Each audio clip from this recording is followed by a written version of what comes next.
The third principle is the principle of empathy. And empathy is the ability to put yourself in the other person's position, to imagine what they're going through, to try to feel what they're feeling. Now, there are times where you simply can't put yourself in the other person's position, and contrary to what you may have heard, you don't want to say things like, I know what you're going through, or I know how you feel, because you probably don't.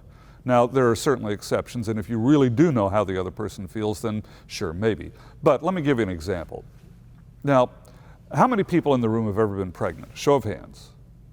And while you were pregnant, how would you have reacted if I would have said, I know how you feel? Well, I'm from Missouri, and in Missouri we have a saying that something about whopping them upside the head, and you might whop me upside my head, right? And understandably so. So empathy is not about saying that you know how the other person feels, but it's about imagining what the other person is going through and thinking about how you would feel if you were in their shoes. Now, let me give you an example of how you can deal with empathy when you can't relate to what the other person is talking about.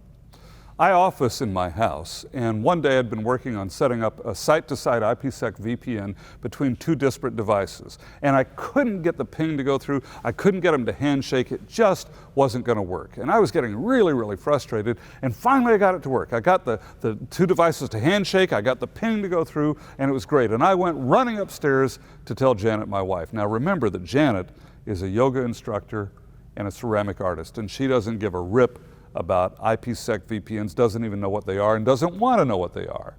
But here's what she said. When I went running up there and told her, she said, and I quote verbatim, she said, "Sweetie, that's great, good job."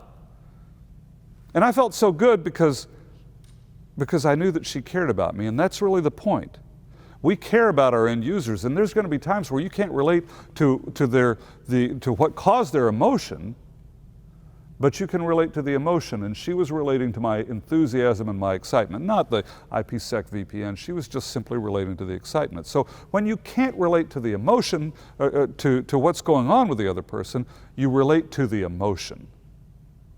And that's one of the ways that you can show empathy. Now, there's some words and phrases that you can use, like you can say, I'm here to help, what can I do to make things better, to try to understand what they're going through.